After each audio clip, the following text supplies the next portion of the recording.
Olá, pessoal! Nessa aula nós discutiremos sobre o uso dos jogos no ensino da matemática. Eu sempre falo que o principal desafio do professor é buscar estratégias que facilitem a ação pedagógica em sala de aula, tá? Que propiciem ao aluno a vivência de situações envolvendo conteúdos essenciais à aprendizagem e que desenvolvam aí, né, a autonomia do pensamento de seus alunos. Em outras palavras, a autonomia do pensamento diz respeito à capacidade de aprender, de continuar aprendendo, de buscar então soluções para os desafios do dia a dia, né? A capacidade de aprender sozinho. É o famoso aprender a aprender. E a habilidade de aprender a aprender, uma vez construída, ela é irreversível. Logo, a gente tem aí uma tendência no ensino da matemática de se utilizar jogos. Por quê? Nas outras aulas eu falei com vocês sobre a necessidade de se trabalhar com o lúdico na disciplina.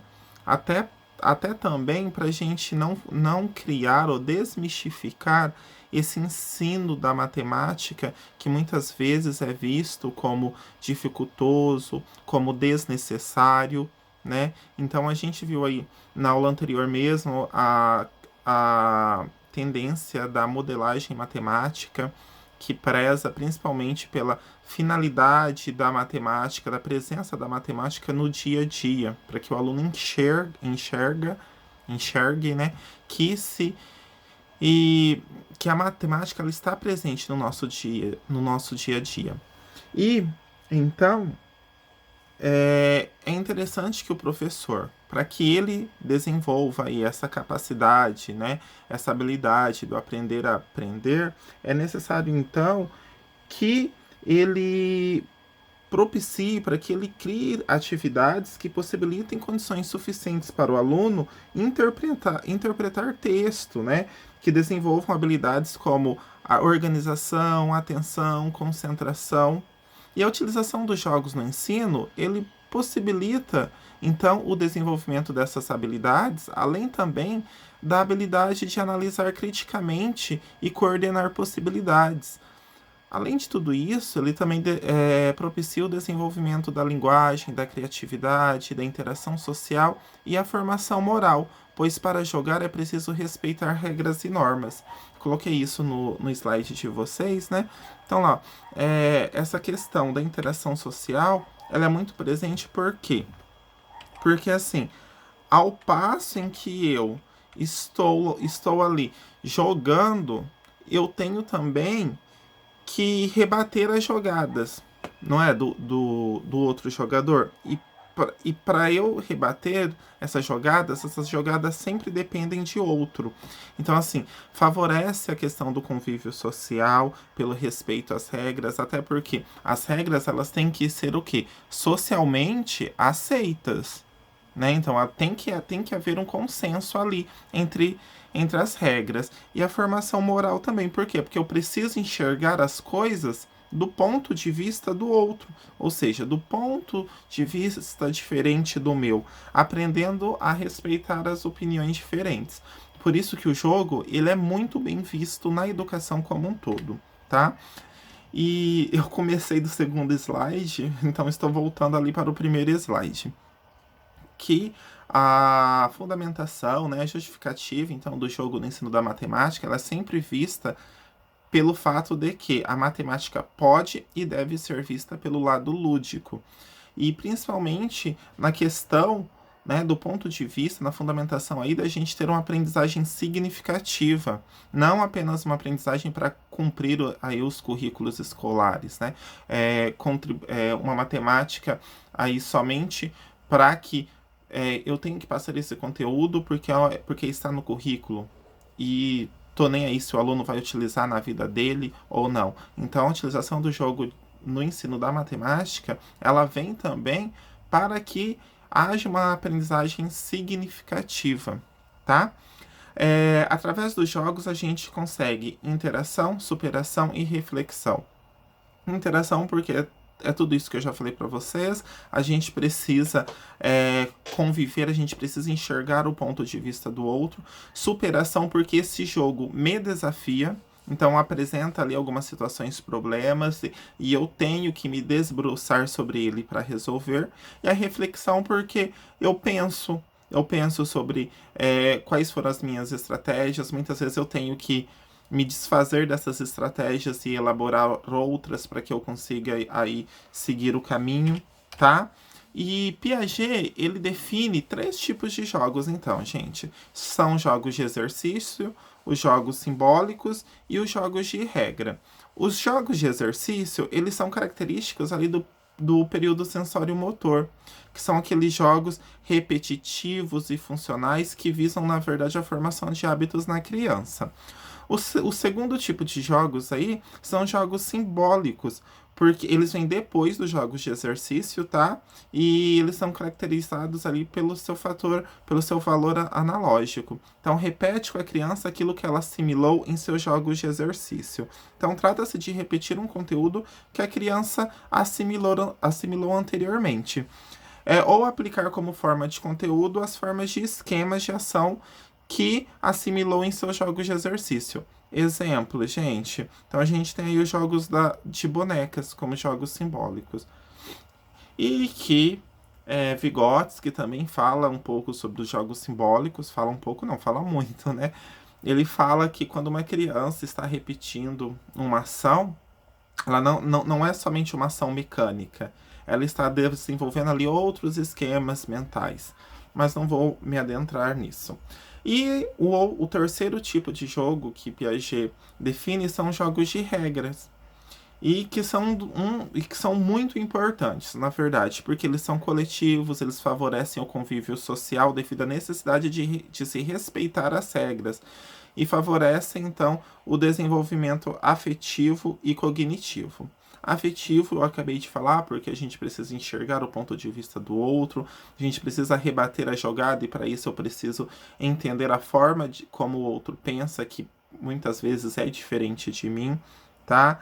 E também aprender a obedecer às regras do jogo, ele acaba sendo um embrião para a vida em sociedade.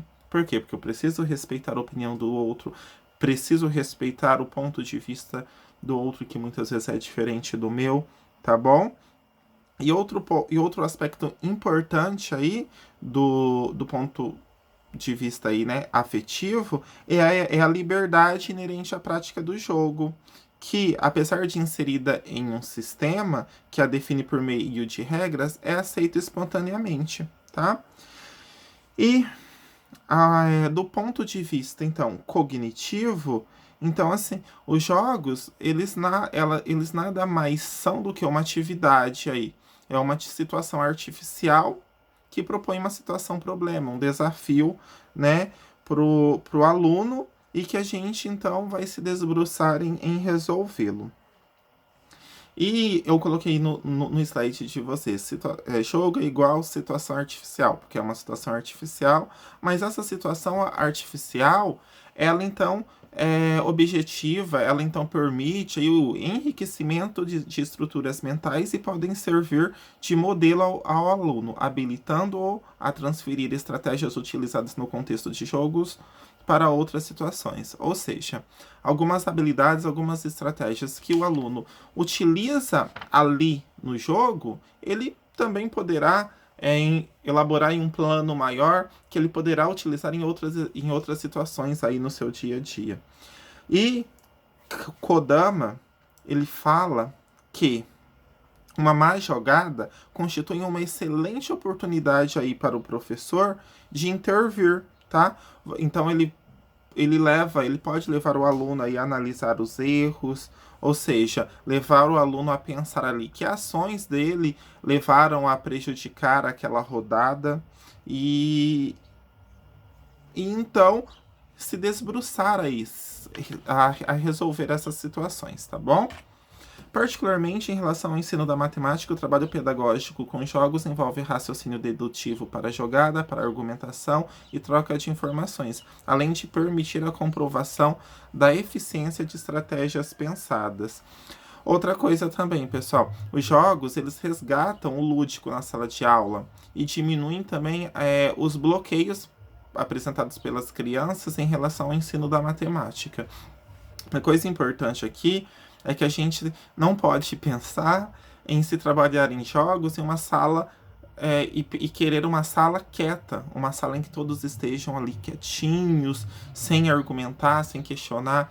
E muitas vezes isso acaba sendo até mal visto por quem passa ali no corredor. Nossa, aquele professor não tem domínio de sala, tal. Mas muitas vezes o jogo necessita dessa movimentação, dessa inquietude dos alunos, porque eles vão trocar experiências, eles vão debater propostas, eles vão questionar propostas, e então a gente não pode pensar em uma sala totalmente quieta quando a gente está se trabalhando com jogos aí, tá bom?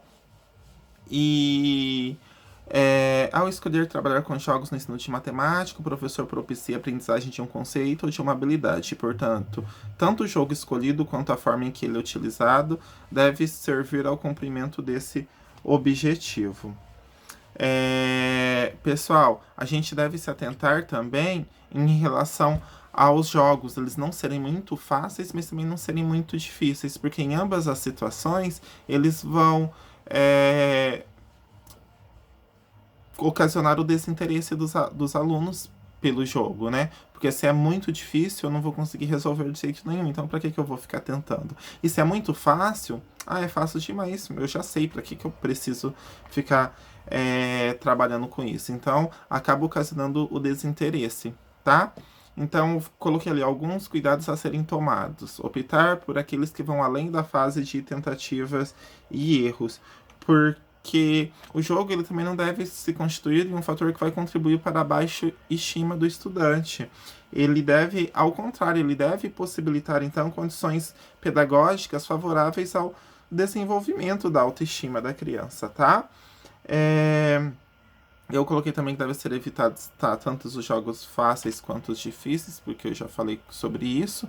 E como instrumento de ensino, o jogo ele deve ser classificado em dois grandes blocos: o jogo desencadeador de aprendizagem e o jogo de aplicação. O desencadeador de aprendizagem é semelhante aos problemas processo. Isso é, ele não vai possibilitar ali a solução espontânea daquela atividade. Então, ele vai exigir do aluno um plano de ação envolvendo conhecimentos posteriores, né? Então, vai demandar alguns tem como pré-requisito alguns conhecimentos posteriores. Eu coloquei como exemplos aí os jogos de adivinhação, caça ao tesouro, jogos de classificações, etc, tá? Então, como jogos de estratégia, também a gente tem ali o jogo detetive, o jogo banco imobiliário, tá? Porque ele tem como meta principal o quê? O desenvolvimento do raciocínio lógico, que é importantíssimo no aprendizado da matemática, tá? E a gente tem aí também os jogos de aplicação. Mas o que seriam esses jogos de aplicação? Então, eles exigem que o aluno eles recorram somente a referências anteriores, assim como os exercícios de algoritmo e problemas de aplicação.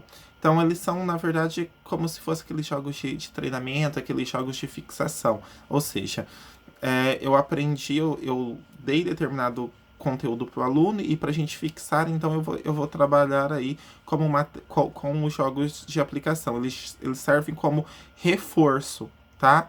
Para aquele conteúdo. Então, muitas vezes eles substituem aquelas listas de exercício e tal, tá bom?